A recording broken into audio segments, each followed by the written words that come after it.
عمو. اهلا وسهلا. هبي شنو هاي نوب القاصة جايبك؟ راح احكي لك موضوع بس ما يخوف. يا ستار، شيء اهم شيء ما يخوف. عمو إيه؟ اهلي مو يعطون فلوس ايه؟ اشتري بيها وابقى هنا. يعني تجمعين بهاي القاصة. ايه؟ اي ايه؟ النوبة ظلن هواي يعطون فلوس وخليني هنا. يعني نسوي هواي فلوس. ايه؟ شو تسوين نوبة بيهن؟ اوزع، نوبة اشتري، ايه؟ نوبة اوزع للناس ثواب. يعني تجيبين بين ثواب وتوزعين. اي اي بارك الله بيك.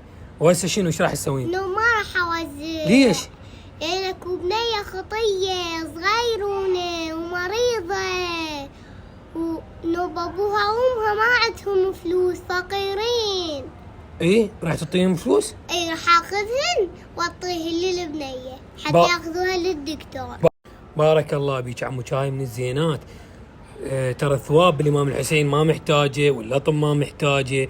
أنت من تقدمين مساعدة للناس المحتاج المريض، إلهي الله يوفقك بيه والإمام الحسين يقبل عليك.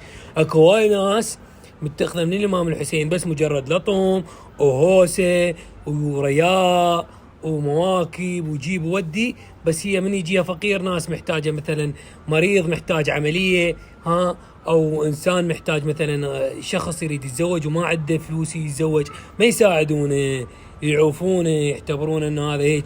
اهم شيء عندهم انه الثواب واللطم وش اسمه، بس ما يعتبرون انه هذا. الامام الحسين رحمه انسانيه، الامام الحسين وعي ثقافه، ثوره الامام الحسين تضحيه.